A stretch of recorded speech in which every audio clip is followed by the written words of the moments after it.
They do have a timeout. Decide not to use it. Curry, way downtown. Bang! James on the drive. Anthony for three. Puts it in. Durant. You can't keep jumping that high, man. Says who? Bryant for the win. With the first pick in the 2022 NBA Draft, the Orlando Magic select Paolo Banchero from Duke University. Les costards étaient de sortie pour l'autre grand événement du mois de juin, la draft NBA. Paolo Banchero est le numéro 1 et 4 de nos Frenchies n'ont pas été oubliés. Présent également à la draft et grand fan de NBA, la star du football français Kylian Mbappé en a profité pour parler affaires. Et toute cette hype, LeBron James, lui, n'en a que faire. Déjà très affûté, celui que l'on appelle The Chosen One ou encore le King, semble prêt pour une 20e saison NBA, en attendant peut-être un petit peu de renfort. Et côté Jimmy Butler, il peaufine son amitié avec le footballeur français Paul Pogba. Et le Serbe Nikola Jokic murmure toujours autant à l'oreille des chevaux. Au programme de cette émission, les intérêts individuels priment-ils sur les intérêts collectifs dans la NBA d'aujourd'hui? Les joueurs sont-ils plus importants que leur franchise? Puis focus sur la draft de nos Français et les exemples réussis de reconstruction des Warriors et des Celtics. Bonjour à tous et bienvenue dans Hype. On présente tout de suite un très gros line-up avec Raphaël Desros. Salut Raph. Salut Zéloa. Côté San Francisco, Melvin est avec nous. Salut Melvin. Et on a Antoine du côté de New York. Salut les gars. Salut. Alors, encore un invité très hype va nous accompagner pendant 1 heure, un ancien de la NFL Europe, des meilleurs défenseurs de l'année en 2000, reconverti journaliste depuis quelques années, vous l'avez entendu à Canal+, du côté de beIN Sport et maintenant sur RMC Sport, et il revient tout juste des États-Unis, c'est Samir Hamoudi. Salut Samir. Salut Sylvain, ça va? Comment vas-tu? Très bien. On est dans Hype ici, on a une question un petit peu traditionnelle que j'ai envie de te poser tout de suite. Basket, on va parler basket. Quelle est ton équipe Hype et ton joueur Hype, si on doit parler du basket d'aujourd'hui? D'aujourd'hui? Oui. Alors mon équipe Hype de cœur, c'est les Knicks. Ça a toujours été les Knicks, donc compliqué. Même si, et j'ai pas pris le wagon en cours parce que depuis le début des années 90, l'autre équipe de cœur, c'est j'aime New York et San Francisco. Okay. Donc ça a toujours été les Warriors, le Run TMC, etc. Un joueur et si j'ai un joueur, franchement, j'ai pas vraiment de joueur hype aujourd'hui. Alors si, peut-être un. Steph, Ja Morant. Non, j'adore Steph. Franchement, je kiffe Ja Morant, ouais. Mais il y en a un que j'aime beaucoup et qui va peut-être pas vous parler parce que c'est vrai qu'il est moins hype en ce moment, mais c'est Victor Oladipo. J'ai toujours kiffé ce joueur. Le joueur de Miami, longtemps blessé, qui a fait une bonne campagne de play-off après une longue absence. Très bon choix. On va pas parler de Victor et de Miami aujourd'hui, on a un très gros programme. On va lancer les news tout de suite dans le hype ou pas hype.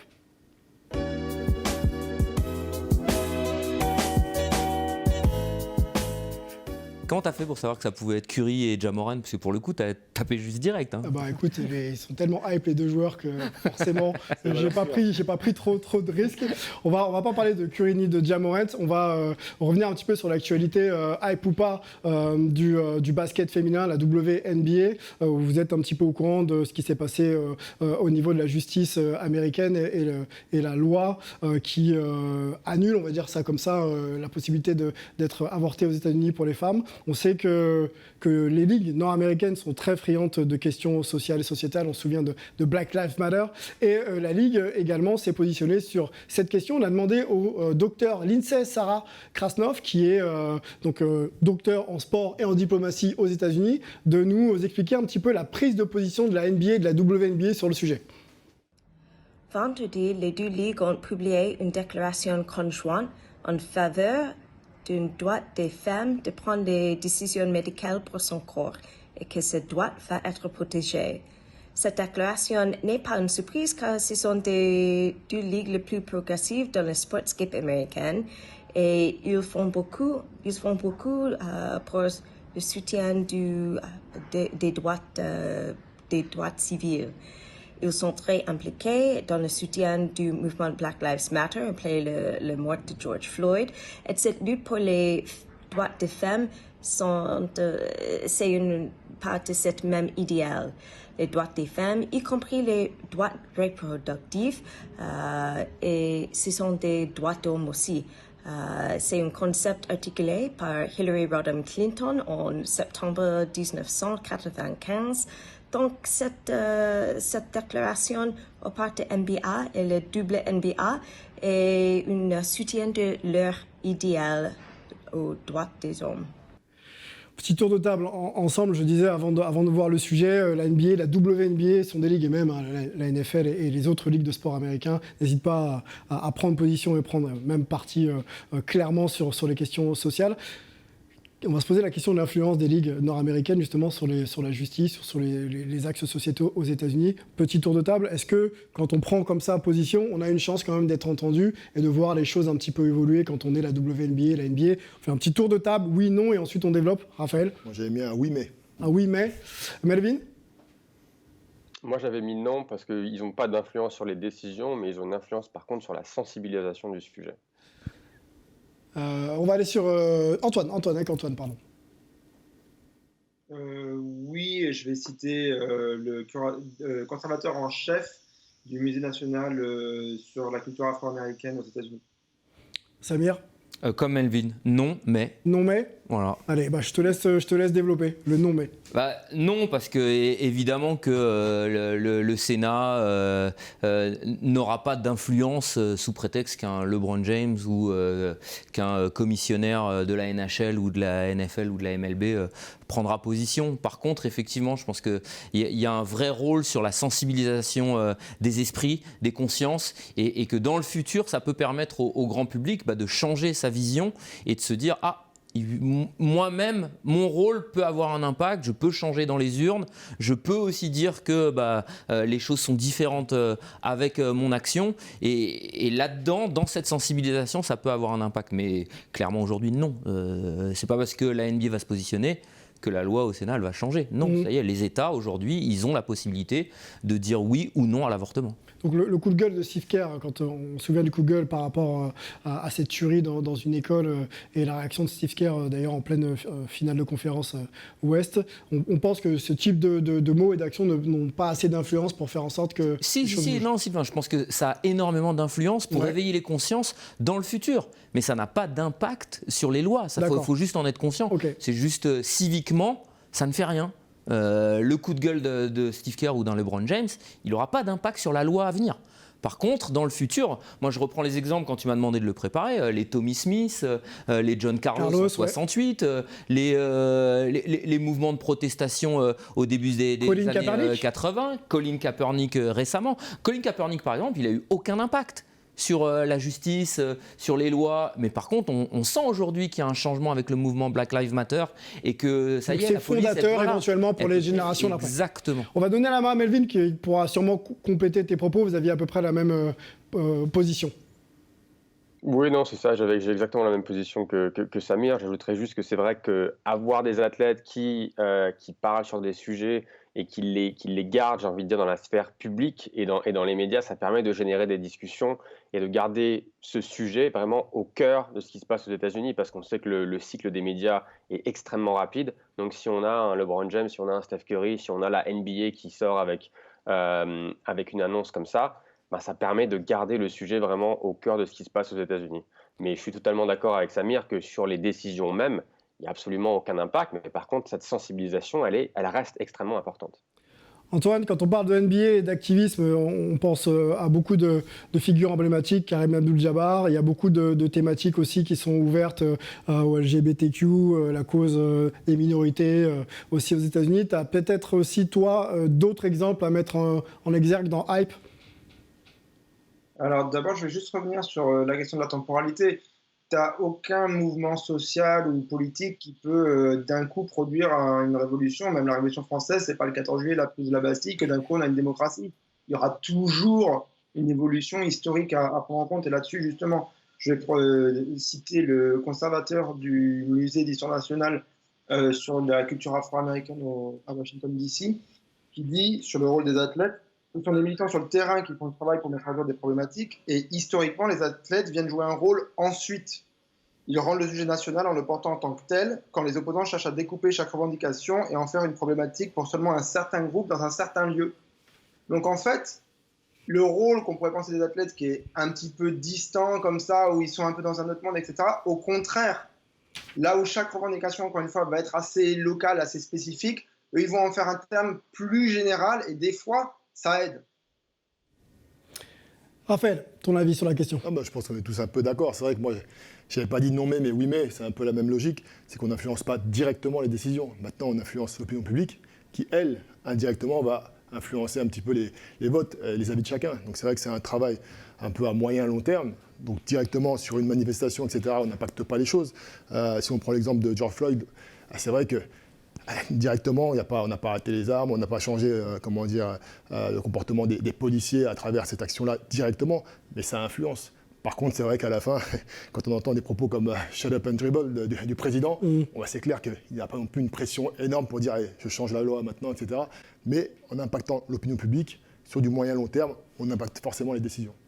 La WNBA, on peut lire la déclaration, il y a un tweet qui a été produit donc par la Ligue. La WNBA croit fermement que les gens ont le droit de prendre leurs propres décisions personnelles concernant leur santé. Nous sommes solidaires avec ceux qui craignent les répercussions de la décision de la Cour suprême aujourd'hui et restons attachés à notre concentration de la saison WNBA 2022 sur l'engagement civique. Voilà, donc ça c'est les propos de la Ligue. Vaste sujet, grand sujet, je pense qu'on devrait peut-être y revenir dans les semaines à venir. On va parler business, indirectement carrière, dans le débat de la semaine. Go.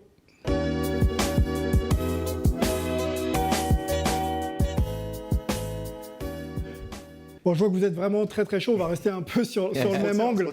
On va se poser la question de savoir si dans la NBA d'aujourd'hui, les intérêts individuels ne priment pas sur les intérêts collectifs. On a vécu cette NBA des années 80, 90, on est des anciens maintenant, on peut le dire et l'assumer. On voyait des joueurs faire beaucoup de saisons dans une même franchise. C'est un peu moins le cas. LeBron James est parti des Cavs, Miami, retour aux Cavs, les Lakers. Qu'est-ce qu'on a encore? On a Kyrie Irving aussi qui a pas mal bougé, les Cavs, Boston, les Nets. On a beaucoup de joueurs comme ça qui n'hésitent plus maintenant à mettre en avant leur intérêt personnel pour déjà exceller et gagner éventuellement des titres après, plutôt que de s'inscrire dans une continuité et essayer d'aller chercher un titre sur 3-4 saisons. Donc c'est la question que je vous pose, on va essayer de la développer ensemble. Les intérêts individuels priment-ils sur les intérêts collectifs? On y va? C'est bon? Allez. Go. Tiens Raphaël, dis-nous tout. Je dis oui, ils peuvent. Ils peuvent? Pas ils doivent. Par contre. Ils doivent, ok. Melvin? Pour moi, ça dépend de l'objectif. Si le joueur est dans un axe vraiment d'avoir du succès individuellement, oui, ils peuvent et sûrement ils doivent. Mais par contre, si tu veux chercher à gagner un titre, pour moi, c'est pas compatible. Antoine? Je crois que ça va être chaud. Moi, ça dépend de la compétence dans chaque camp du rapport de force, direction, joueur. Samir? Je rejoins encore Melvin, franchement. Vous êtes ensemble tous les deux. Depuis le début. Vous connaissez, non? Non, justement, beaucoup, c'est pas mal. Non, c'est vraiment, pour moi, c'est la personnalité et l'état d'esprit d'un joueur qui fait la différence. Tu nous as donné des exemples comme LeBron et Kyrie, mais moi je vais t'en donner deux autres. Giannis et Stephen Curry. Les deux, ils sont restés dans leur franchise, ils n'ont pas bougé, ils ont gagné des titres. Donc c'est vraiment l'état d'esprit du joueur, en fait, du joueur et de la franchise. Et de la franchise dans le collectif qui, pour moi, fait la différence. Quand un joueur se dit ma legacy, mon héritage est plus important quelque part que mon apport personnel, ça fait toute la diff. Stephen Curry, Giannis Antetokounmpo. Quand un joueur ne voit que par son marketing, LeBron James, Kyrie Irving, quitte à en oublier finalement le collectif, c'est là où il est plus fort que la franchise. LeBron James, c'est peut-être un autre débat, mais est-ce qu'il a eu un coach aujourd'hui dont vous vous souvenez? Un coach emblématique, est-ce qu'il en a eu un? David Blatt, c'est pas emblématique. Il n'y en a aucun emblématique. Alors que Kobe, vous pouvez sortir des coachs emblématiques. Jordan, vous pouvez sortir un coach emblématique. Oui. Il y a les grands joueurs du passé, vous pouvez sortir des coachs emblématiques. Stephen Curry, il a son coach emblématique. Antoine, donne-nous ton avis sur la question. L'intérêt individuel versus le collectif. Et le cas Kyrie Irving, d'ailleurs. C'est un problème de compétence. C'est-à-dire que si le joueur est meilleur à prendre certaines décisions que sa direction qui n'est pas bonne, là, ça peut être bénéfique. Un LeBron James, par exemple à Miami, il vaut mieux qu'il se taise. Quand il est aux Cavs, avec Gilbert qui ne sait pas mener sa barque, là, il peut l'ouvrir. Quand il est aux Lakers, c'est plus un débat. En fait, ça dépend parce qu'il y a toujours un rapport de force et des compétences, etc. à exercer, mais ça dépend de qui assure et qui assure pas. Donc, pour moi, ça dépend de qui il a en face, surtout. Alors, on va essayer de structurer un peu. Je vous propose d'écouter Kevin Durant qui revient sur son choix de quitter OKC. C'était en 2016, hein, je crois, Melvin, pour rejoindre donc les Warriors. Il explique un petit peu les raisons de son choix et on parlera aussi du cas Kyrie Irving. Donc, on fait Kevin Durant et Kyrie Irving ensuite. The Warriors were so intriguing because with OKC, I play with a lot of athletes. I didn't play with a lot of skill guys, not like shooters, ball handlers. So after a while, my game started to grow. I was like, I need a change. This is before the season even started.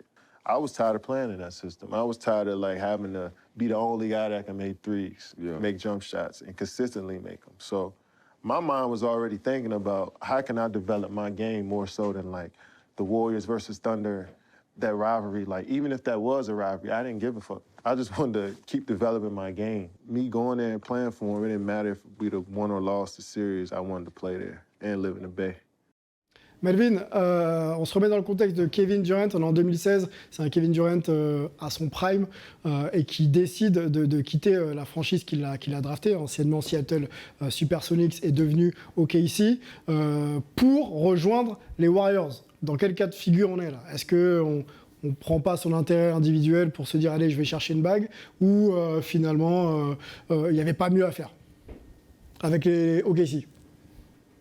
Je pense que c'est un peu comme le disait Samir et comme le disait Antoine, c'est-à-dire qu'il y a besoin d'avoir une sorte de synergie entre le joueur star et la direction d'une franchise.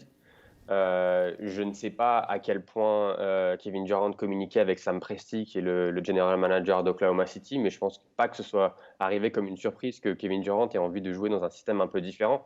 Donc après la question c'est est-ce que la franchise décide de tout faire pour mettre son joueur star dans l'environnement dans lequel il veut évoluer, ou est-ce que tu te dis, écoute, ça fait 6 ans ou 7 ans qu'il est là, on va plutôt parier sur sa fidélité, sur le fait qu'il soit attaché à la franchise. Ils ont pris le pari, ils l'ont perdu. Donc pour moi, je ne vois pas ça comme les intérêts individuels qui ont un peu, j'ai envie de dire, cassé la franchise. Pour moi, c'est plus probablement un problème de communication entre la franchise et son joueur star. Moi, je trouve sur ce sujet de Kevin Durant, c'est un peu ambigu parce que l'idéal, quand on entend son discours, ça aurait été de remodeler l'équipe autour de ces principes-là. Le problème, c'est qu'il y avait Russell Westbrook et que c'est son pote. Donc, le meilleur moyen de construire un collectif, c'est quoi? Soit de changer de coach, soit de changer Russell Westbrook. Et je pense qu'il n'était pas dans une... on le voit même avec Kyrie, c'est pas quelqu'un qui veut se mettre les gens à dos. Donc, il a préféré partir. Après, ce qu'on lui reproche, c'est encore une fois la solution de facilité. S'il était parti construire ailleurs, aux Clippers, à Brooklyn déjà à l'époque, je pense que tout le monde aurait été dans son sens. Là, c'est le mec qui voit le menu à 100 € qui marche bien. Hop, tiens, je vais rajouter, moi je suis le dessert. Non, va construire ton menu, ouvre ton restaurant. Enfin, fais quelque chose toi-même. Moi, un bon exemple, je trouve, par rapport à tous ces débats-là, c'est Philadelphie. Quand on voit The Process, qu'ils ont mis par exemple un Joel Embiid dans les meilleures conditions, ils le prennent cassé, le mec, ils le reconstruisent, ils le ménagent, ils l'entourent au fur et à mesure de belles pièces. Un Ben Simmons aussi, je pense, c'est un bon exemple, qu'on met dans une bonne disposition et qu'on voit après ce que Ben Simmons a pu faire à la franchise. Et là, quand on se met dans les bottes de Philadelphie, on peut se dire il y a un problème. Là, il y a un problème de loyauté. Parce qu'on est dans un contexte où on met tout en œuvre pour que les franchise players réussissent. Et Joel Embiid, lui, est fidèle. Mais un Ben Simmons a totalement lâché la franchise. Et dans ce contexte-là, à quel moment le joueur se situe peut-être au-dessus de sa franchise? Je ne sais pas si tu vois ce que je veux dire. Est-ce qu'il est important de temps en temps que la franchise, un peu à l'image du PSG avec quelques joueurs qui ont posé problème, est-ce que à un moment donné, la franchise ne doit pas réaffirmer qui elle est pour justement garder le contrôle sur son projet? Là avec Kyrie, qui a fait un peu de chantage, qui voulait son long contrat garanti, mais qui n'a pas apporté lui de son côté les garanties nécessaires pour l'avoir. Il te reste un an de contrat. Et on est sur une situation un petit peu à cheval entre les deux, mais ils ont pris le risque de voir Kyrie partir et donc effet domino de voir peut-être KD partir, et ils ont, à mon sens, repris le contrôle, au moins à court terme. Pour un Ben Simmons, moi j'ai vraiment des problèmes avec ce type de joueur. Voilà. On va demander à Antoine, qui a suivi Brooklyn et Philadelphie toute la saison, le cas Kyrie Irving, avant que tu nous en parles, parce que ça bouge en ce moment concernant Kyrie. Je voudrais qu'on Resitue peut-être un petit peu avec toi aussi la notion de contrat en NBA, parce qu'on ne fait pas ce qu'on veut, on ne part pas d'une franchise à une autre en décidant d'en partir. On a signé pour des bails plus ou moins longs avec des clauses. On peut peut-être essayer avec toi, Antoine, voilà, de situer quelques contrats clés pour nos téléspectateurs, et ensuite on parlera du cas Kyrie. Alors, juste pour poser un petit peu le cadre, donc il y a ce qu'on appelle un CBA, un Collective Bargaining Agreement. Donc, en gros, les joueurs et les propriétaires des franchises se mettent d'accord pour un cadre juridique et donc économique aussi derrière. Ces contrats, donc, en gros, c'est 45 pages. Les 28 ne sont pas négociables. C'est standard sur le type de contrat que tu peux avoir en NBA. Et ensuite, tu peux avoir différents niveaux. Donc, c'est surtout la rémunération qui change. Il y a aussi d'autres options un petit peu à côté, donc on ne va pas trop parler. Mais en gros, en fonction de combien tu peux être payé, avec un max et des super max.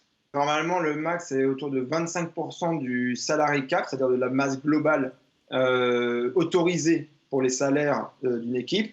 Et certains joueurs qui ont rempli des conditions vraiment extrêmes, du All-NBA, du meilleur défenseur, etc., peuvent prétendre au super max, et ça correspondrait à 30% du maximum autorisé sur les salaires pour la franchise. Et après, il y a aussi un minimum. Et d'ailleurs, l'an prochain, pour la première fois, le minimum va passer à plus d'$1 million par année pour un joueur. Il y a aussi, bien sûr, sur la durée. Il y a la rémunération par an, et puis après, il y a la durée. Et là aussi, c'est très encadré. On ne va pas rentrer dans tous les détails. On ne va pas rentrer sur les exceptions pour les vétérans, les bird rights, c'est-à-dire le joueur qui a déjà été drafté dans cette franchise et qui y reste. On fera ça une autre fois. Parlons de Kyrie Irving avec toi. On vient d'apprendre qu'il devrait rempiler au moins pour une saison, puisqu'il a opt-in. Donc il prend sa dernière année de contrat, à peu près 36-37 millions de dollars. Est-ce qu'on peut situer un petit peu Kyrie Irving, donc, qui a été drafté par les Cavs une année à Boston et ensuite Brooklyn, qui a joué peut-être la moitié des matchs depuis qu'il est à Brooklyn. Est-ce que ce type de joueur, qui a aussi montré un petit peu des convictions personnelles cette saison avec vaccin, pas vaccin, a toute autorité pour choisir son destin et son avenir en NBA? Alors, Kyrie Irving, c'est un peu particulier. Et finalement, ça se lie aussi aux autres sujets qu'on avait avant, c'est-à-dire la communication des joueurs. Là-dessus, certes, il a pris la main là-dessus, mais il est parti sur des trucs. Enfin bon, même au niveau de l'opinion publique, ça ne résonne pas beaucoup quand même. Il est quand même pris pas très au sérieux. Au niveau du rapport de force, du coup, avec la franchise, et je pense que tout est lié. Quand les joueurs, leur ego monte, etc., ils n'ont plus de contradiction. Parce que les journalistes ont aussi un petit peu ce rôle-là, de venir un petit peu leur poser certaines questions, certaines contradictions. Du coup, ça peut partir un petit peu dans tous les sens des fois. Et donc, il a cru qu'il pourrait vraiment bluffer, raconter ce qu'il fait dans sa communication, raconter sa version, essayer de l'imposer à la franchise. Et en gros, il a inventé un monde dans lequel j'ai pas besoin de 36 millions de dollars par an l'an prochain, qui est l'extension qu'il a le droit de signer, puisque c'est lui qui a cette option-là sur son contrat. Je vais aller signer pour 6 millions avec les Lakers. Et donc forcément, la franchise des Nets, tu as dit, ah bon, vraiment, tu vas perdre 30 millions l'an prochain. Vraiment, tu es prêt à le faire. On attend de voir. Quand ça n'a pas marché, il a dit, ah non, mais en plus, il y a KD qui va se barrer. Bon, KD qui était un petit peu là à dire, bon, je vais peut-être pas mettre mon pote qui a signé avec moi à Brooklyn en 2019 dans l'embarras en disant que non. Donc je vais juste dire que je ne suis pas du tout impliqué là-dedans. Son bluff n'a pas du tout marché, donc il remplit l'an prochain. Il va ramener encore d'autres problèmes. La première année, c'était le conflit avec les journalistes. La deuxième année, c'était le vaccin. La troisième année, on attend de voir avec quoi ça va arriver. Pour une fois, c'est une année de contrat, donc peut-être qu'il va rentrer dans le rang juste pour justement signer son prochain contrat à plusieurs années, plusieurs millions, voire même centaines de millions. Donc on va voir, mais en gros, c'est du Kyrie Irving typique, on peut dire. Et c'est assez typique, encore une fois, sur les autres sujets qu'on a évoqués, la communication des joueurs, le rapport de force avec la direction, etc., la gestion d'une franchise, mais avec un exemple assez extrême qui est celui de Kyrie Irving. Alors, on va écouter Samir sur le cas Kyrie Irving. Bon, tu es fan des Knicks, donc il ne joue pas aux Knicks, c'est un Kyrie, mais pour le coup, je pense que tu peux quand même t'exprimer sans trop le défoncer. J'ai du mal à m'exprimer sur Kyrie parce que l'une des choses qui ressortent le plus parmi les spécialistes américains, ses anciens coéquipiers, c'est que c'est l'un des joueurs les plus brillants qu'ils aient connus. C'est un mec qui est vraiment intelligent apparemment. Il est vraiment brillant. Et pourtant, il est capable de nous sortir des âneries incroyables. La terre est plate, non ? J'arrive pas à comprendre comment ce mec, il arrive à se mettre dans ces situations alors que tout le monde dit que c'est un mec intelligent et brillant. À côté de ça, il essaye de changer le modèle en disant j'ai pas besoin de la NBA, parce que ça il l'a déjà dit il y a 2-3 ans, je peux arrêter quand je veux, ça y est, mon pactole il est déjà à gauche. Et pourtant il dit aussi que c'est un fan du jeu et qu'il veut jouer. Et que c'est... Donc moi j'ai du mal à le cerner ce joueur. C'est un joueur qui est au-dessus pour moi du sport, de la franchise et qui veut s'imposer au-dessus du sport et de la franchise. Et pour moi, ça ne peut pas marcher. Je reviens sur ce que disait Antoine tout à l'heure, justement, sur un joueur au-dessus d'une franchise. Pour moi, ça, c'est pas tant ça qui est important. Pour moi, un joueur, il se met en péril le jour où il est au-dessus du collectif. Donc des mecs qui sont dans le vestiaire. Dès qu'il met en péril cette osmose qu'il y a dans le vestiaire, et quand on a été joueur, quel que soit le sport, on le sait. Dès qu'il y a un joueur qui se met un peu au banc, là, ça peut commencer à poser des problèmes parce qu'on va commencer à se regarder de travers, il y aura des choses qui ne vont pas être bien et tout. Par contre, un joueur qui est au-dessus de la franchise, c'est toujours arrivé. Michael Jordan, il était au-dessus des boules, je suis désolé. Mais par contre, il ne s'est jamais mis au-dessus de son collectif pour gagner. Il a toujours fait les sacrifices nécessaires pour gagner. Kyrie, j'ai un peu de mal avec ça. On va conclure cette question sur le cas Kyrie. Est-ce que ce n'est pas l'exemple type du joueur qui essaye justement d'aller peut-être au-delà de ce qu'on lui demande, c'est-à-dire de jouer et d'être le leader de son équipe, ce qu'il n'est pas puisqu'il participe, comme j'ai dit, à la moitié des matchs, en tout cas pour le moment. et clairement, voilà, son équipe ne va pas loin en finale de conf, voire en finale NBA. Non, mais c'est ce qu'on a dit. C'est vrai qu'il faut dissocier deux choses. L'engagement envers ton équipe et tes coéquipiers. Et c'est vrai que moi, ce qui me gêne, parce que c'est vrai qu'on peut quand même défendre les joueurs. La NBA, c'est un milieu très très sévère. C'est-à-dire qu'on n'hésite pas à t'échanger comme ça du jour au lendemain.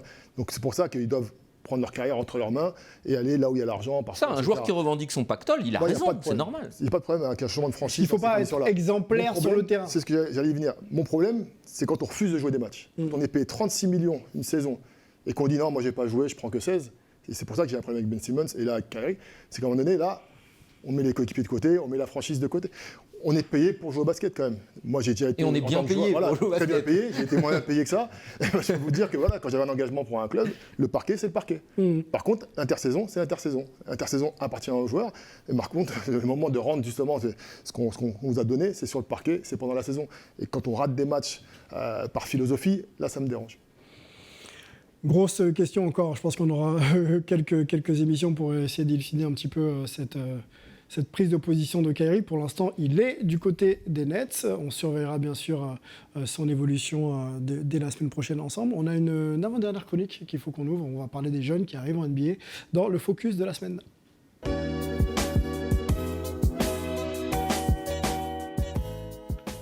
Alors, vous avez fait les previews avec Alan d'Envergure la semaine dernière. Ça y est, l'événement a eu lieu le 23 juin dernier. 60 noms ont été appelés sur 2 tours. On va vous présenter le top 3 et on va parler aussi de nos Français puisque 4 nouveaux Français devraient intégrer la Ligue dans les semaines prochaines. On va sur le top 3 ensemble. Donc, on avait pas tort la semaine dernière quand on parlait de Paolo Banchero qui a été appelé en numéro 1 par le Magic. Chet Holmgren, qui a été appelé en numéro 2 par le Thunder d'Oklahoma City et Jabari Smith Jr. qui a été donc appelé en numéro 3 par les Rockets. Des profils totalement différents. Un longiligne, un shooter pour Jabari Smith et puis un homme à tout faire pour Paolo Banchero. On va tout de suite aller sur notre top 4 français puisque plusieurs noms étaient éligibles et s'étaient présentés, mais 4 ont été appelés. Le premier, c'est Ousmane Dieng, ancien pensionnaire de l'INSEP, qui est appelé numéro 11 par OKC, donc une très très belle position. C'est la même que Mike Pietrus, par exemple, ou Tariq Abdul-Wahad. On a Moussa Diabaté qui est appelé 43e par les Clippers, Ismaël Kamagaté 46e par Denver, et on a également Hugo Besson appelé 58e par les Bucks. Ça en fait 4. Le seul appelé au premier tour, pour synthétiser, c'est Ousmane Dieng. On va se plonger avec Antoine déjà dans l'expérience de la draft, parce que tu y étais pour d'autres médias. Raconte-nous un peu comment ça se passe, la pression, la nervosité que ces jeunes joueurs peuvent avoir quand on est dans une journée qui peut quasiment changer ta vie. Ouais, effectivement. Alors, pour moi, l'idée, c'était de passer une journée avec les Français, sachant qu'on ne peut pas être à plusieurs endroits au même moment, donc il fallait un petit peu choisir les moments. La matinée, j'ai retrouvé Ismaël Kamagaté qui était allé faire une coupe fraîche chez un barbeur au bord de la 5e avenue et de la 57e rue dans New York, voir un petit peu justement ses émotions, donc de l'hôtel au barbeur et retour. Dans la chambre, là, quand il fallait un petit peu faire le dernier essai, ou même si c'était plus vraiment des essais, il fallait juste enfiler le costume qu'il allait porter ensuite le soir.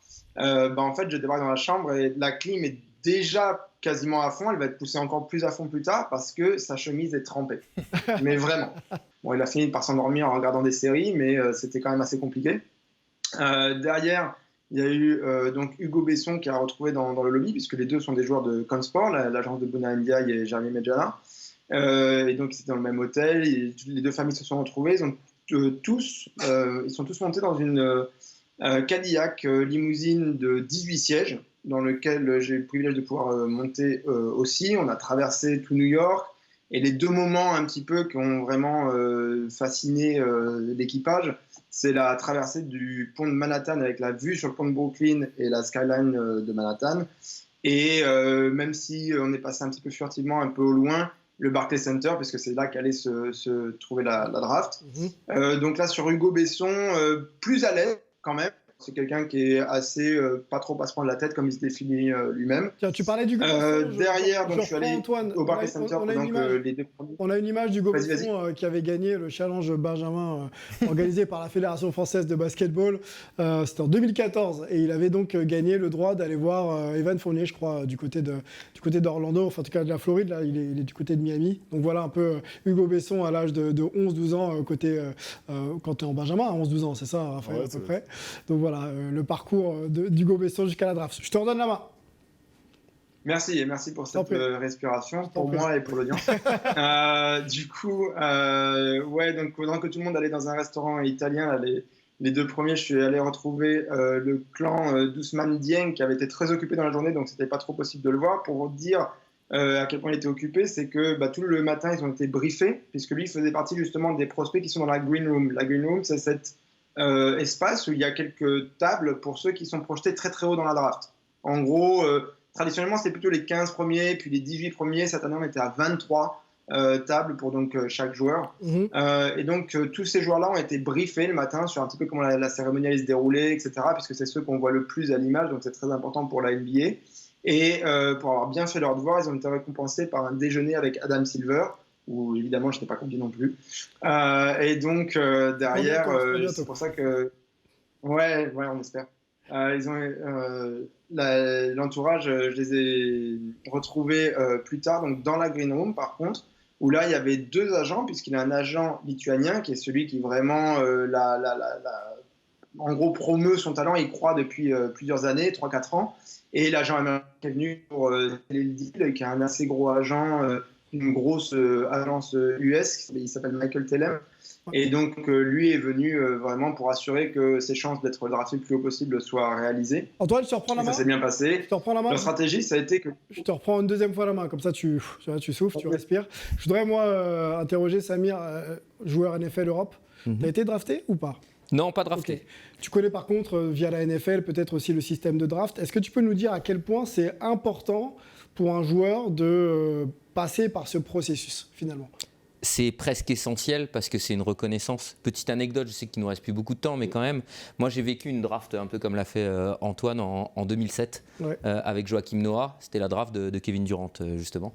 Et à l'époque, je faisais un intérieur sport pour une autre chaîne avec Joachim, donc on était vraiment en inside. Et c'était un peu le même principe, essayage de costumes, briefing pour la Green Room, etc. On avait eu des accès assez incroyables et j'avais tout vécu en inside, c'était juste complètement fou.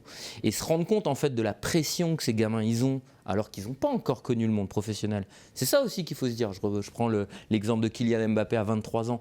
Ça reste des enfants les mecs. Ils sortent de l'adolescence et tu leur mets une pression. Plongés dans le grand bain. Voilà, ils sont plongés dans le grand bain des médias, du monde professionnel, de l'argent. C'est beaucoup de choses à gérer en même temps. Mais par contre, c'est aussi un super processus d'apprentissage et de maturité pour eux. Parce que ça y est, on devient grand. Ok. On va, Antoine, je te redonnerai un petit peu la main plus tard. Je voudrais qu'on parle de processus de reconstruction par la draft. Donc cet événement permet aussi à certaines franchises au plus mal de miser sur les meilleurs talents et puis petit à petit, année après année, espérer devenir un vrai contender, voire un favori pour le titre. Melvin a vu cet exemple à succès se produire puisque les Warriors font partie de cette franchise qui mise beaucoup sur la draft. Et je voudrais que tu nous en parles un petit peu. Ouais, avec plaisir. C'est vrai qu'on oublie souvent que les Warriors, avant d'être la dynastie des Warriors qu'on connaît depuis maintenant 8 ans, c'était une équipe qui était au bas-fond de la NBA, qui était pas très bonne. Et on oublie aussi, on sait qu'il y a Windhorst, le reporter d'ESPN, qui a dit que la victoire des Warriors cette saison, c'était une checkbook win, parce qu'ils ont la masse salariale la plus élevée de la NBA. Mais on oublie qu'il y a, comme on le voit ici, il y avait 8 joueurs de la rotation des Warriors, on va dire 7, vu que James Wiseman a été blessé toute la saison, qui ont été draftés par les Warriors. Donc ça a commencé, la base de cette dynastie, ça a commencé avec les 3 qu'on voit en haut de cette liste, donc Steph Curry, Klay Thompson, Draymond Green, qui ont été draftés 7e, 11e et Draymond 35e. Donc il y a une part de chance, mais il y a aussi le fait qu'ils ont vraiment choisi ces joueurs, évidemment sur le talent, mais aussi sur leur personnalité et sur la façon dont ils peuvent être complémentaires. Et je pense que ça permet vraiment de construire une base forte quand on donne le temps aux joueurs draftés de pouvoir se développer, de pouvoir construire une identité, de pouvoir construire une culture. Évidemment, quand on a un gars comme Stephen Curry, on peut construire cette culture de joie de jouer ensemble, cette culture, j'ai envie de dire, altruiste, qui a permis aux Warriors de jouer de la façon dont ils jouent depuis des années. Et surtout, ça leur permet d'avoir un vécu collectif. Et après, ils ont gagné avec cette base-là, avec ces 3 joueurs. On peut aussi rajouter Harrison Barnes, qui joue du côté de Sacramento maintenant, ouais. et qui avait été drafté par les Warriors la même année que Draymond Green, il me semble. Et après, une fois qu'ils ont gagné, on pourrait se dire qu'ils ont arrêté d'utiliser la draft pour avoir des joueurs talentueux, mais au final, ils ont réussi à trouver des talents. On a Kevin Looney, qui a été le pivot titulaire cette saison, qui avait été drafté 30e en 2015. On a Jordan Poole, qui a été drafté 28e. Pareil, qui a mis du temps à éclore. D'ailleurs, les 2 joueurs ont mis du temps à éclore et ont attendu leur 2e, 3e saison pour vraiment exploser. Et puis après, ils ont réussi avec 2 années blanches, donc après avec la blessure de Klay Thompson, avec le départ de Kevin Durant, avec la blessure à la main de Steph Curry. Ils ont connu 2 années blanches et ils ont réussi à drafter James Wiseman, qui était 2e. Et la saison dernière, ils draftent Jonathan Kuminga 7e et Moses Moody 14e. Et ces 2 joueurs-là ont réussi à avoir du temps de jeu pendant les playoffs. Et donc, ça positionne les Warriors pour le futur, alors qu'ils ont toujours leur noyau dur qui peut les amener, comme on l'a vu cette saison, au titre, ou du moins à être prétendant au titre. Donc c'est vrai que il y a une part, comme je l'ai dit, de réussite. Réussite peut-être, mais de compétence aussi, puisque il faut l'expliquer. Il y a ce qu'on appelle un general manager présent dans quasiment toutes les franchises NBA, d'ailleurs dans toutes les franchises NBA. Et là, quand on parle des Warriors, on parle de Bob Myers. Donc, on peut vous le présenter rapidement. 47 ans, donc GM des Warriors. Il a pris le poste donc en 2012 et il a donc un gros palmarès puisque c'est 4 fois champion, 2015, 16, 17 et donc 22, et 2 fois exécutif de l'année 2015 et 2017. Tu vas peut-être rentrer dans un staff dans quelques semaines, Raphaël. En quoi, justement, le GM est important dans la construction de l'équipe ? C'est important d'avoir une personne dédiée. C'est vrai que, généralement, on a vu quand le coach essaie de tout faire à la fois, au bout d'un moment, ça atteint ses limites. Donc, d'avoir une personne dédiée qui va aussi missionner des gens pour aller scouter les différents joueurs, c'est très important. Et moi, je voulais rebondir parce qu'on prend l'exemple des Warriors, mais aussi l'exemple des Spurs. Parce que les Warriors ou Boston, on va en parler un peu plus tard, ça reste quand même des marchés très corrects. Quand on parle de San Antonio, par exemple, on est obligé de passer par ce processus de draft. Et quand on voit ce que font les Spurs, parce que si on suit un peu l'actualité, il y a des rumeurs de trade de Dejounte Murray, par exemple. Je me suis dit, mais qu'est-ce qu'ils font ? Et puis après, j'ai creusé un peu. Et puis, on commence à comprendre que oui, mais on espère peut-être une pole position à la draft pour un Victor Wembanyama qui peut changer une franchise. Et on se rappelle que c'est ce qu'ils avaient fait à l'époque. La blessure de David Robinson, pour aller chercher aussi un Tim Duncan. Ouais. On voit l'impact que ça a eu après. Un Tipeee, c'est 29e à la draft. Un Ginobili, c'est un 2e tour de draft. Donc voilà, c'est vrai qu'il y a un savoir-faire, une importance quand même d'aller scouter, aller chercher au-delà des euros, enfin des dollars là, en l'occurrence, pour pouvoir construire une équipe. L'exemple des Celtics avec toi, Antoine. Donc les deux équipes, c'est pour ça qu'on se focalise dessus, étaient présentes en finale NBA. Les draftés des Celtics, on peut y aller tout de suite. Marcus Smart 2014, Jaylen Brown 2016, Jason Tatum 2017, Robert Williams 2018, Grant Williams 2019, Peyton Pritchard 2020 et Aaron Nesmith 2020. Vous voyez aussi les positions, donc c'est assez haut pour les trois stars, 6e, 3e et 3e, un peu plus bas pour le reste. On t'écoute, Antoine, pardon, sur cette stratégie qu'ont eu les Celtics d'aller chercher aussi une reconstruction à la draft après la génération, on s'en souvient, Kevin Garnett, Ray Allen et Paul Pierce. Payante, puisque eux aussi étaient en finale. Je vais prendre un exemple d'à quel point il y a une certaine vision, c'est qu'en 2017, ils ont le choix numéro 1 en fait. Et là où ils sont forts, c'est qu'ils lâchent le choix numéro 1 pour aller choisir en 3, puisqu'en fait Danny Ainge avait déjà flashé sur Jason Tatum et il ne pensait pas prendre Markel Fultz et j'oublie qui était l'autre joueur intéressant dans le top 3. Et du coup, reste sur Tatum et on récupère donc en lâchant le numéro 1 d'autres assets et notamment d'autres tours de draft. Voilà, c'est clairement c'est une stratégie qui paye à partir du moment où, encore une fois, tu sais scouter et aussi à un moment, il faut quand même avoir des choix un petit peu hauts.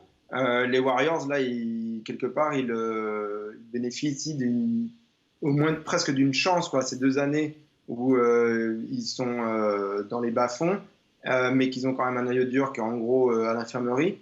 Ça leur permet de choisir très très haut et bon, la chance continue pour eux, quoi. Alors Antoine, il y a des gens qui bougent la tête ici en plateau, notamment Samir. Non, parce que je suis assez d'accord avec ce que disent Melvin et Antoine, mais pour moi, c'est quand même, il faut rappeler que la structure, elle doit être au-dessus de tout. Et je vais vous donner un exemple. Les Warriors, je vous le rappelle, c'est mon équipe. D'accord ? Ok. C'est pas les Knicks, hein ? Écoutez bien la draft. Parce que, non, mais c'est pour vous dire que être bon à la draft, mais ensuite savoir utiliser les joueurs, c'est autre chose. Et les Warriors, depuis 10 ans, maintenant, ils savent le faire. Alors qu'avant, ils draftent Chris Mullin, Mitch Richmond, Tim Hardaway, Tyronn Hill, Chris Gatlin, Latrell Sprewell, Chris Webber, Joe Smith, Gilbert Arenas, Monta Ellis, Flo Pietrus. Tout ça, ça a été drafté par les Warriors. Mais ils n'ont jamais su les faire jouer ensemble. Leur structure telle qu'on la connaît aujourd'hui, c'est-à-dire vraiment la solidité, la stabilité, elle n'y était pas. Okay. Aujourd'hui, elle y est. C'est la structure la plus stable de la NBA et ils sont capables d'avoir des bons choix de draft qui font jouer ensemble. Et pour moi, aujourd'hui, la clé de la NBA, c'est ça. C'est que le modèle Big Three, ça y est. Terminé. On est déjà passé à autre chose. Et on revient au modèle qu'on a connu dans les années 90, franchise player, qu'on habille avec des lieutenants et un gros collectif autour. Pas seulement des vétérans qui viennent chercher leur bague. On revient pour moi à ce modèle. La réponse de Melvin et ensuite on avancera dans notre émission.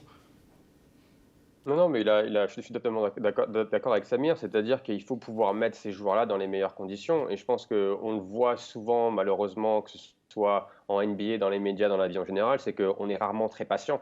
Et les Warriors ont pu être patients avec ce noyau dur, alors que souvent, on voit d'autres équipes, c'est par exemple un Jordan Poole, il aurait très bien pu être tradé quelque part. Exact. Pareil pour Kevin Looney, et ils leur ont donné le temps de se développer et de comprendre, parce que jouer dans un système avec Steph Curry, c'est pas votre attaque, j'ai envie de dire, classique en NBA, donc il faut du temps, il faut laisser le temps au temps, et les Warriors ont pu le faire. Un bon contre-exemple, les Wolves, qui ont mis quand même du temps. Oui. Quand c'est parti à Zach LaVine, à Wiggins, ils étaient chez eux. Et on n'est pas patient, on change à chaque fois. Et là, heureusement, il y a un peu de stabilité, on voit que ça commence à payer. Minnesota qui pouvait aussi drafter Steph Curry, et qui a laissé passer. New York aussi, ils étaient dessus, je vous le rappelle. Si on parle Antoine, de il le sait. Les Knicks ne voyaient que par Steph Curry sur cette draft et ils n'arrivent pas à trade up et finalement, ils ne l'ont pas. Bon, on va enchaîner dans notre dernière chronique. On va discuter un petit peu avec notre invité du jour, Samir Hamoudi, dans l'ITV décalé.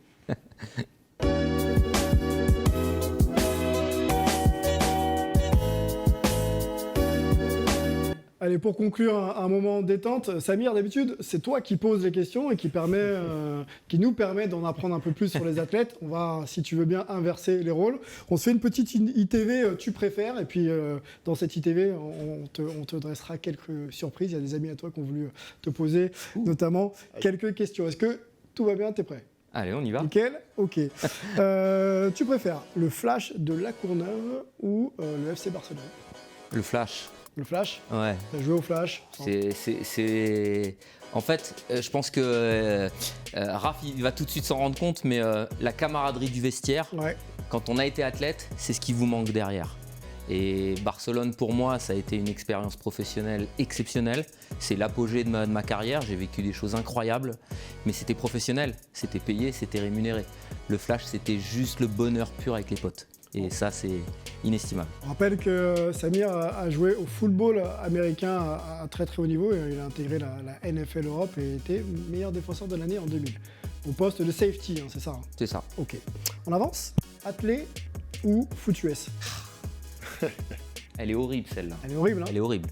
Bah, à pratiquer foot US, absolument aucun doute. À commenter? Et je vais surprendre tout le monde. L'athlé, c'est mon sport. C'est le sport que je préfère par-dessus tout à commenter, à suivre, à voir. C'est le sport antique, l'athlétisme. Les gens ne s'en rendent pas compte, mais c'est la base de tous les sports. C'est le berceau. D'où ce t-shirt. D'où ce fameux D'où ce t-shirt. Voilà. Mohamed Ali ou Mike Tyson? Dur. Eh oui. C'est que tu commentes la boxe aussi. Bah, pareil, c'est compliqué, mais moi j'ai grandi avec Mike Tyson et je me levais à 6 du mat pour 30 secondes et tu restais éveillé, machin. Pour la flash. Donc je suis presque obligé de dire Mike Tyson, même si Mohamed Ali, la comparaison on peut la faire avec un Pelé Maradona. Oui. Tu vois, Pelé, c'est l'emblème du football. Voilà, Mohamed Ali, c'est un peu ça, c'est l'emblème de la boxe. Moi, celui qui m'a fait vibrer gamin, qui m'a fait aimer le sport, c'est Tyson. Tu préfères L'Enfer du dimanche ou He Got Game? Deux films. L'Enfer du dimanche, Oliver Stone ou He Got Game? Alors, L'Enfer du dimanche, franchement, c'est un très bon film. Très bon film sur le foot US, un peu caricature par moment, mais vraiment un très bon film. Après, je pense que philosophiquement, je préfère He Got Game. J'adore Spike Lee en plus et je dirais He Got Game. He Got Game? Ouais. Allez, on a un ami à toi qui a voulu te poser une petite question. J'espère que t'es prêt. Allez. Samir, salut, c'est Rémi Reverchon, j'espère que tu vas bien. Écoute, je voulais te dire un truc, tu sais très bien que s'il y a une personne sur Terre qui peut bien apprécier ta culture des sports US, c'est bien moi. Mais Samir, il est temps, après tout ce temps, que tu reviennes à la raison. Arrête de supporter les Knicks de New York. Tu sais très bien que tu mérites mieux que ça. Bon, c'est pas une question. Est-ce que tu comptes, alors je vais la transformer, est-ce que tu comptes arrêter de supporter les Knicks? Surtout pas. Surtout pas. Surtout pas. Ok. Évidemment, c'est. Donc défaite après défaite, saison sans playoff après saison sans playoff. New York. Pour moi, il y en a peut-être un qui va pouvoir en parler aujourd'hui, c'est Antoine. C'est l'équipe Thug de la NBA. Il suffit d'aller une fois au Madison dans un match à enjeu pour s'en rendre compte.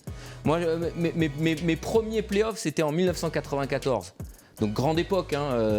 On est sur l'époque Patrick Ewing, Charles Oakley, John Starks qui était l'une de mes idoles d'adolescence, Anthony Mason, enfin voilà. L'ambiance qu'il y a au Madison, mais je peux même pas vous la retranscrire en fait. Et rien que pour ça, voilà, c'est mon équipe de cœur, ça le restera à jamais. D'ailleurs, Antoine, il peut en parler parce que cette année et l'année dernière surtout, il y a eu quelques moments où on a retrouvé ça, ces petites étincelles. Antoine va pas en parler parce qu'on a malheureusement plus de temps, on le fera bien sûr très vite. Moi, je voudrais te poser encore deux, trois questions. Allez, Usain Bolt, Pékin 2008 ou Berlin 2009? Pékin 2008. Pourquoi? Parce que c'est un astéroïde qui tombe sur le monde en fait. Il a permis à l'athlétisme de retrouver ses lettres de noblesse. Je me répète, hein, mais voilà, le sport était un peu en perdition. On venait de perdre quelques stars. On sort d'une période compliquée où en 2004 on a Justin Gatlin qui est champion olympique et qui malheureusement tombe pour dopage. Le sport a mauvaise réputation à ce moment-là. On a perdu aussi Carl Lewis qui était quand même la star planétaire en 96. On n'arrive pas à retrouver un athlète moteur. Et il débarque comme ça en 2007, parce qu'on le voit arriver quand même. Hein, il vient pas de nulle part, Bolt. Hein. Il était champion du monde junior du 200 mètres, il était encore cadet, il a cassé tous les records. Ses premiers championnats du monde, il les fait à 17 ans en 2003 à Paris. Il fait Athènes en 2004, les gens l'ont oublié ça. Oui, c'est vrai qu'il est là déjà. Il est là. Ouais. Et il arrive en 2008, il change de discipline. Cette année-là, il fait record du monde à New York 3 mois avant ou 2 mois avant.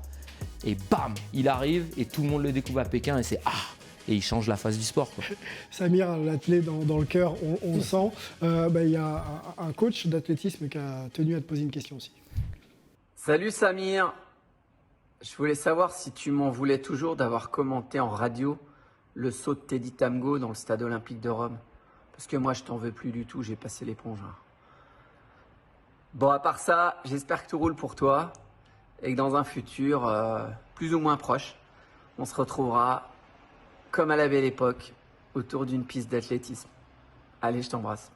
Renaud Longuièvre, célèbre coach français qui a eu les plus grands sous sa responsabilité. Coach de la Djidoukouré, champion du monde. Exactement, donc les vraiment plus grands, la Djidoukouré, champion du monde de 110 mètres en 2003.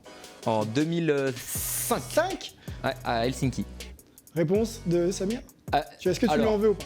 Pas du tout, je vous raconte très rapide parce que en fait on est au tout début de la chaîne de beIN, on récupère la Diamond League. Moi j'avais travaillé plusieurs années avec Renaud Longuièvre à Canal+ sur l'athlétisme, mais à l'époque j'étais pas en commentateur principal. D'accord. J'étais ce qu'on appelle le backup. Et c'est vrai que moi j'aime bien le côté carré, c'est-à-dire que j'aime bien qu'il y ait de la fluidité dans le commentaire, quel que soit le sport d'ailleurs. Le commentateur, il est là pour faire le play-by-play, pour faire le descriptif, c'est important. Et le consultant, il est là pour l'analyse. Et il est là, quelque part, aussi pour faire vivre la performance d'un point de vue technique. Et Renaud, en fait, il était tellement surexcité dans nos débuts à beIN qu'il en oubliait complètement les rôles et qu'il commentait tout. Et il commentait tout. Oui, il y allait. Et on était au stade olympique de Rome et le gars, il prenait la main sur tout le monde. Il y avait Romain Barras, le pauvre, il savait plus où se mettre, il avait plus la place et il voulait commenter sur tout. Donc moi, je m'étais mis aux ordres, j'avais coupé les micros à tout le monde. J'ai dit, Renaud, arrête maintenant, t'arrêtes tes conneries, c'est pas pour toi le play-by-play, laisse la place aux autres. Et en fait, il avait boudé pendant 2-3 minutes, on l'avait plus entendu avant qu'il se remette à recommenter le meeting de Rome. Tu lui en veux plus, grand moment. On va rester dans les grands moments de ta carrière avec cette dernière question. Quelle est pour toi l'interview la plus hype que tu aies réalisée? Celle qui t'a vraiment enchanté, quoi. Et t'en as vu, hein. Oh, c'est très dur. Très dur. Très dur comme question. Celle que tu retiens, qui t'a... Quel sport déjà? Qui a validé le fait que tu sois journaliste maintenant. Une interview qui m'a fait vibrer, parce que pareil, encore une fois, je suis pas très dans le côté groupie, fan, mais quand j'ai eu la chance d'interviewer Carl Lewis, en fait, il y a eu trois moments avec Carl Lewis parce qu'on s'est vraiment bien entendu quand on s'est rencontrés. On a fait une émission spéciale avec lui et c'était une exclue totale mondiale sur beIN Sport. On a fait 1 heure sur Carl Lewis. Et on avait vraiment tout débriefé sa carrière. Il avait été génial. Il avait tellement apprécié qu'on s'était retrouvé à Houston. Il venait de devenir coach de l'université de Houston. J'avais fait un reportage avec lui. Et dans la foulée, on avait fait 1 heure d'interview. Et il s'était livré de façon assez incroyable, où il avait vraiment dépoté sur tout et n'importe quoi et sur tout le monde. Il s'était même livré sur Usain Bolt, avec quelques petites pépites. Oui. Et franchement, ouais, c'était un grand moment. Grand moment, Carl Lewis. Grand athlète, hein. Tout le monde se souvient de ses performances, notamment sur longueur. Moi, je me souviens de Tokyo 91, c'était assez incroyable. Je suis surtout un sauteur en longueur avant d'être un sprinter, il le dit encore. Oui, il faut pas l'oublier. On va conclure cette émission. Merci Samir d'avoir répondu à mes questions. Merci, on va remercier Raphaël qui était là présent, qui sera là avec nous la semaine prochaine. Nos amis en duplex de San Francisco et de New York. Et donc Samir Hamoudi, qui est venu directement de l'aéroport pour nous rejoindre dans Hype cette semaine. Merci d'avoir pris ton temps de ton temps pour nous. On va remercier François Caudal à la réalisation, Lucien Jahan à l'édition. Un petit mot aussi pour féliciter le basket 3-3. Hein. Les filles sont championnes du monde et les garçons finissent 3e. Félicitations à vous. Et puis merci d'être toujours plus nombreux de nous suivre sur les réseaux sociaux, sur la chaîne de Sport en France. D'ailleurs, il y a le replay sur YouTube et également sur le replay de Sport en France. Donc n'hésitez plus, allez-y, vous abonnez, vous commentez, vous likez. Et on se retrouvera très vite pour une nouvelle émission. À bientôt, ciao!